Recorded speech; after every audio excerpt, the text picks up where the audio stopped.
Hello, this is Hamlet from the Guild Elitist Jerks on the server Mal'Ganis, and this is the last installment in my narrated Gold Challenge Mode video series, Shado-Pan Monastery.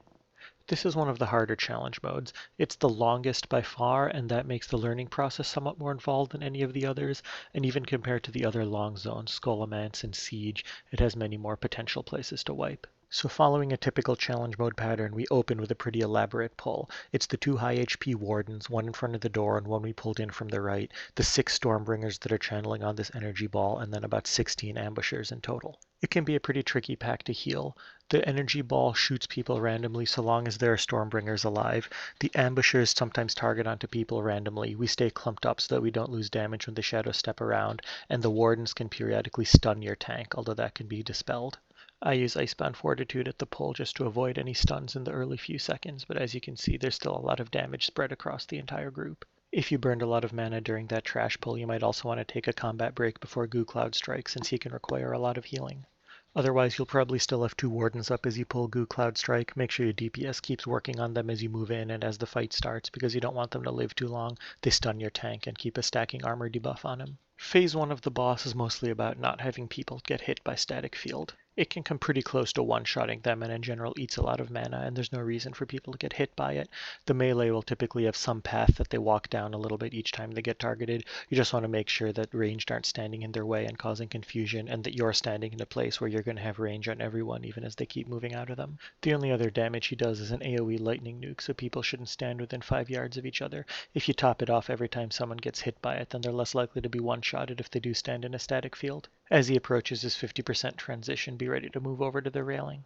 You don't want anyone standing there early, and people should also be a bit careful with positioning on the stairs so you don't wind up with static fields that block people off from getting there quickly at the beginning of Phase 2. When the Azure Serpent phase starts, the tank is going to aim the breaths off to one side against the railing while everyone else stands in a clump a few yards away. This phase can take quite a lot of non-stop healing. First of all, the breath does a lot of damage to the tank for you to keep healing off, and then on the rest of the group you're going to have to deal with Magnetic Shroud. The Shroud puts a shield on everyone that absorbs the next 150,000 points of healing and dots them until it's fully healed off. Each time one is healed off, it spreads some healing onto the rest of the group, but not nearly enough to take off their shrouds on its own. You basically have to aggressively heal the whole group once it goes up. Some classes may have better tools than this, but I'm basically putting up Wild Growth and then single target healing people one by one to pop off their shields. At one point I do use an Alchemist Rejuvenation Potion because the free healing from it pops a shroud off of me instantly. We get 3 of them over the course of this phase, although the third one is cast when the dragon's almost dead, and then it falls off when phase 3 starts, so I really only have to fully heal off 2. That winds up not being so bad and leaves me with enough mana to spare to heal off phase 3 pretty easily. So I actually kind of like bloodlusting during that phase. When we move into phase 3, it's going to be a DPS race with steadily increasing damage. At the beginning it's pretty easy, but it increases as his HP gets lower, so right before he dies there's going to be a moment where the group suddenly starts dropping very rapidly and you want to make sure you're not already behind on healing. I didn't use Tree here because it came back up when the boss was almost dead and I was pretty sure I was fine, but in general that's the sort of cooldown you want to use. The Shaman also used Guidance right after my Tranquility, which kept everything pretty stable. I'm going to drink as soon as the fight ends while the group moves up to pull the first Ethereal Sha on their own. Doing all 5 of the Ethereal Sha in the next hallway at once is kind of hard. You can't AoE them anyway, so there isn't really much loss here. Once the first one is dying and I get caught up with the group, then the tank is going to move ahead and group the next 4. The key ability of Ethereal Sha is that when they get to low HP they start casting a Sha Nova and they have to die before it ends. In challenge mode, if one Sha Nova goes off, it has a good chance of instantly killing multiple group members, so anytime an Ethereal Sha is approaching about 10% HP, everyone has to be focused on it. We wound up essentially single targeting them sequentially and only taking advantage of cleave damage, rather than taking the risk of AoEing them all dangerously low. While the DPS finished off the first one on their own, and the tank went and picked up the other 4, he arbitrarily dropped marks on them, so it was easy to coordinate. Aside from the Nova, these things do a lot of damage to the tanks. You have to be careful with that when you're fighting 4 or 5 of them. The Sha Blast nuke they cast can be interrupted, so trying to do that as often as you can will help keep damage down. We used our first Army of the Dead on this pack, so that absorbed a lot of them and mostly eliminated the risk of a tank death. Once these are all down, you'll have to run outside, mount up, and ride through the hail of ice arrows to reach Master Snowdrift's hut. The first thing to know is that you have to hug the right wall as you go out the exit here and mount up and go off to your right. It's easier than it looks to aggro some of these disciples, and that's a big headache because then you have to kill them to get out of combat. Dodging the ice arrows itself is tricky. When you run across here to the right, they're coming in from the side. Right as I even start to swing my camera up, I get hit by the first three, which is pretty bad luck. Once you turn the corner onto this bridge, you can look up at them as you're riding, so getting hit by two more there is just my error, although it can be somewhat hard to judge their trajectory. If something like this happens, whoever makes it through cleanly needs to continue running. As soon as he gets to the end, the ice archers will despawn, and when he runs into Master Snowdrift's hut, he can start the RP for the novice encounter, and then anyone can res the person on the bridge. The doors don't close during that encounter, so as long as one person makes it through cleanly, despawns the archers, and starts the encounter, and then everyone catches up as the encounter is starting, you haven't really lost any time. I took a moment to drink before moving in to make sure I'd be able to do it before getting into combat. The novice encounter doesn't really do anything scary as a healer. You pretty much just wait around and help DPS however you can while everyone else continues to kill them as quickly as they can. The only thing here that's really dangerous is their Fists of Fury type attack where they stand still and punch repeatedly for a few seconds. It takes a bit of care to be able to see it with everything that's moving around in here. We generally try to stay loosely grouped, not right on top of each other so that multiple people have to move for the same abilities, but close enough that AoE DPS and AoE healing is shared pretty efficiently. Doing things like stunning them can help you DPS a little more efficiently because it'll keep them from going into parry stance. Otherwise, there's very little you can do to make this faster. It'll end when you're done fighting 24 of them. It takes us a little over a minute and a half here. I'm sure that could be made faster with some DBS optimizations. This is the easiest part of the zone by far. It's kind of unfortunate that a few of the tricky things to practice, Sha of Violence, the Invis Pot Run, the Final Trash, and Taran Zhu all come after it. I said at the beginning that this is one of the harder challenge modes. It doesn't require the continuous tight execution of something like Storm Stout Brewery, but you're going to have to practice this long 19 or 20 minute long routine in which you do all those encounters, so it puts much more of a premium on your group having the experience to put together a good practice routine for a challenge mode zone, know how to come up with and remember a consistent strategy, and deal with things that come up along the way. When you have a routine though, the timer in this zone is not tight enough that it's going to punish you for little slip-ups all the way through the course of the zone. You basically need a plan that's safe for all of the points that I mentioned earlier, the later bosses and the invisibility potion. Overall, this will likely be one of the later zones your group does, and it'll really reward you if you have a good habit of practicing the end of a zone before you get into serious gold runs, so you're not wasting 19 or 20 minute long attempts when people are learning the correct path to skip the trash near the end or fighting one of the later bosses. With the novices finally over, I drink up to full while we wait through the RP with the black belts coming out. These two aren't really too scary either. Given all the time I have here, I suppose eating an int food would have been smart. We're going to burn down Fragrant Lotus first because she's generally more dangerous.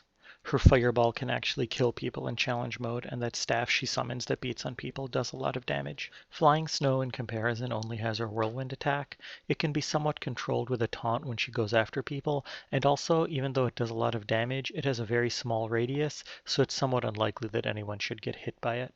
I think she can also sometimes de-aggro and run after people, or maybe that's just what happens when her whirlwind ends and she doesn't have threat.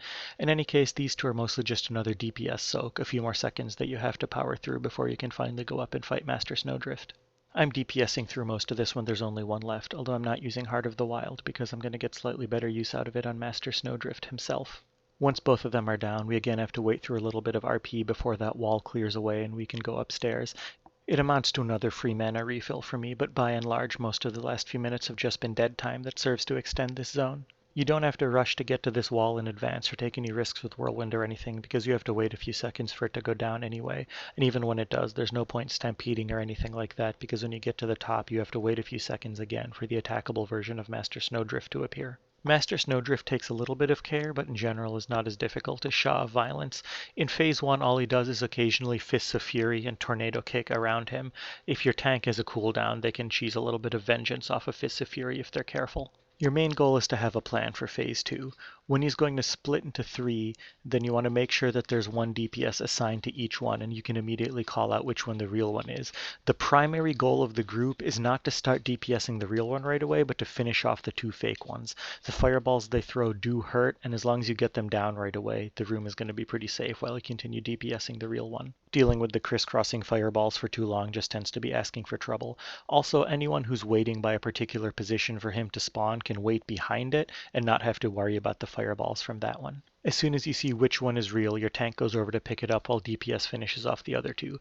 If you want, you can always have the melee DPS take the position that's where the boss currently is, while range test the other ones every time he splits. You shouldn't have more than 2 or so splits total if you're keeping good DPS on him. If you get one as he's transitioning into phase 3, then you still have to clean it up. If you're wondering why I didn't heal the shaman at all after that fireball, he died intentionally because he had accidentally used a potion earlier in the fight, and we needed him to die and get out of combat briefly to get his potion cooldown started because we're going to be using our invis pot right after this. I only mention it because it's the sort of thing to keep in mind if you have things go a little awry in a challenge mode. A lot of the time the situation can still be salvaged without actually having to abort an entire run. In phase 3, healers and range DPS have to look out if they get chased. If a tank or healer gets chased, then as long as they're at pretty high HP, it still shouldn't actually kill them. We didn't get a parry stance this pull, which helped things go more quickly. He retaliates pretty heavily if you DPS him while he's in one. And more importantly, the retaliations will stun a melee attacker or launch the boss across a room against a ranged attacker, so it's not really even that helpful to keep trying to DPS him. Coming up after this is our Invis potion run, and it's one of the harder ones. We'd like to get all the way to the middle of the wooden bridge. That generally takes a strong speed boost, either aspect of the pack or drums of speed. Stampeding Roar can help, but won't necessarily get you all the way there on its own. If you can't make it, it just means you have to fight one extra pack, but it's completely unnecessary if you Invis past. So you have to take a tight route along the right side of these hills and then onto the bridge where you watch for fire. This is a pretty incredible little maze of fire we got at the beginning. I managed to navigate through it, and one other person did, but not everyone did, which means that we're going to get the pull from behind us just as though we hadn't quite been able to invis far enough. Fortunately, the pack at the top of the bridge is just 1 regenerating Sha and 4 volatile energy. It doesn't have any consuming or destroying Sha, which are the much more difficult mobs that we've skipped entirely. If you get the regenerating Sha, interrupt it and kill it while you carefully take care of the volatile energy just as always. Remember to have people move away as they're about to die, try to stun them, knock them back, any convenient way of avoiding their explosion. If we had come out of Invis in the middle of the bridge, we would only have gotten aggro on 2 volatile Sha that are right there while we quickly moved up and started fighting these 3 destroying Sha. Without killing that extra regenerating Sha, we'd have been at 29 of 32 enemies right now, and these 3 destroying Sha would bring us up to 32. The volatile energy don't count for anything. The trash packs between Sha of Violence and Taran Zhu aren't part of the normal enemy count. They're represented by that extra new line at the bottom of the objective tracker. Move towards Sha of Violence's building while taking out these last 3 destroying Sha. Watch out for the magical cone attack that they channel on the tank, and carefully handling any volatile energy that you have to pull along the way while you walk down one side of this field. Sha of Violence is one of the most intricate challenge mode bosses, especially as a healer, so I'm going to start describing him now. There's a new mechanic on challenge mode whereby any DPS player that crits him has a chance to gain a stack of a debuff called Destructive Influence. It adds 15% per stack to their damage done and puts a very mild dot on them. You don't want to dispel this off of anyone because the DPS increase is very valuable. The tank can still get disoriented for 4 seconds. However, if the tank has the Destructive Influence dot on him, then the once per second dot tick should break disorient automatically. If he doesn't have it on him though, you have to make sure to dispel right away, or else he'll be disoriented while Sha turns and hits a melee DPS very hard. So watch carefully for whether your tank needs dispels, and don't dispel anyone else. During this kill, I saw Destructive Influence fade off of the tank and occasionally other people for no reason I could discern since I wasn't dispelling it. That might be something I have to look into more. Throughout this fight, healers and range DPS should move whenever they're not doing anything that requires them to stay still. The 1-second cast Sha spikes can be dodged, but they're very hard to consistently react to if you're not already moving. It's expected that people will get hit by some, but the fewer the better. Each spike summons a lesser volatile energy, regardless of whether it hits someone or not. You want to avoid killing these unnecessarily. It just creates more work for your healer. Some are going to die naturally, especially the ones that are in melee, so you just have to do what you can. As a healer, you're often going to have them on you, and you just have to deal with them in whatever way you can while you're running around. I keep things like Nature's Grasp up often just so I can ignore one whenever possible. The boss's Whirlwind still puts a debuff on melee that prevents them from critting for a few seconds or until they've attacked a few times. When it falls off, it gives them 1 guaranteed crit for double damage, so taking advantage of that can help your DPS. We chose to Bloodlust in the second half of the fight to take advantage of as many stacks of Destructive Influence as possible. Although I do still need to find out what sometimes caused people's stacks to reset here because we did lose some DPS that way. The final thing to watch out for is that the boss can enrage at low HP and it has to be tranquilized off. If you're a resto druid, you may be stuck on that duty yourself, but hopefully you have a DPS who can be responsible for it. At the end of this fight, you're already going to be occupied with potentially dispelling the tank, running away from any lesser volatile energies, keeping people up who are hit by Sha spike, and especially making sure the melee DPS survive any volatile energy explosions and hits due to disorients. As the fight is ending, don't get turned around like I did here. You want to drink right away and then exit out the south side of the room. DPS would like to start the next pack right away because they're still going to have the destructive influence buff on them. The 5 trash packs between here and Taran Zhu make use of the Purified Defenders mechanic I alluded to earlier. Near each one is that sort of floating corpse, and someone has to purify it by clicking on it and channeling a ritual for 4 seconds that will be interrupted if you take any damage or any other effect. The mobs cannot die until the defender is purified, so it's very important that someone tries to do it very quickly, and they all come with abilities like that death grip that are designed to interrupt the people who try to do it. What you typically want to do is coordinate an AoE stun right as the person is starting to click on it so that they won't be interrupted. You have to clear 4 out of the 5 trash packs on the way to Taran Zhu in order to get credit for the 4 defenders you need. There is currently an exploit where you can get multiple credit by having people click simultaneously, but we're not making use of it in this run. The first pack just had Vestiges of Hatred, which death grip. This pack also adds in Residual Hatred with this circular Ring of Malice attack. Purifying can be delayed if that's in a bad place. It also adds a Fragment of Hatred, which is just another thing with a ranged attack that can interrupt you.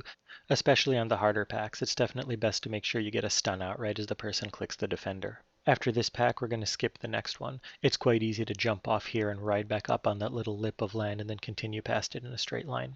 If you were using the exploit to skip packs, you could just ride past this one onto the bridge and then jump through the railing on the right side and then ride back onto land at the same point.